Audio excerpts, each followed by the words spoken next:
That sentence you just read is repeated 3 times in this section of the Gospel of John. It was clearly something Jesus wanted to stress. And this was a method that Jesus used many times when he instructed in the scriptures.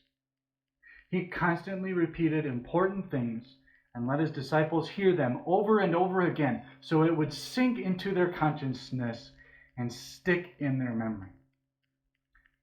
But what was so important about this lesson? What does Jesus mean? Well, first and foremost was what would happen the next day when he would die. He would be separated from them for a little while, but he would rise up and they would see him again. They would be very distressed, but their joy would be even greater. No one would be able to take that joy away from them. But Jesus alludes to something more here. He alludes to the day he would leave them and return to his Father. Then they would no longer see him as they would during the 40 days after his resurrection, and yet even this separation would be for only a while. Then the disciples would be able to see him forever.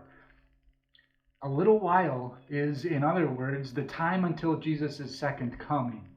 It might seem strange to call it a little while since it's now been 2,000 years since Jesus ascended into heaven. But it's a question of measuring time by God's own standard as it fits into his plans for the whole course of the world.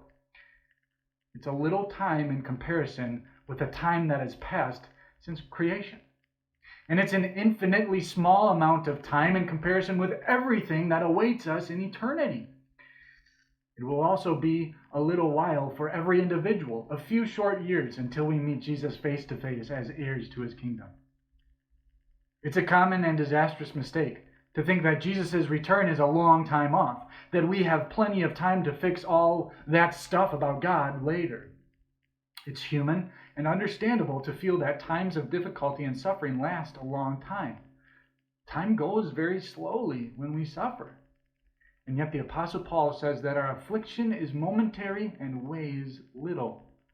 And he can say this because he sees suffering in the big picture. He says in 2 Corinthians 4:17, yes, our momentary light trouble produces for us an eternal weight of glory that is far beyond any comparison. That's the correct perspective. It shows us that it really is only a little while.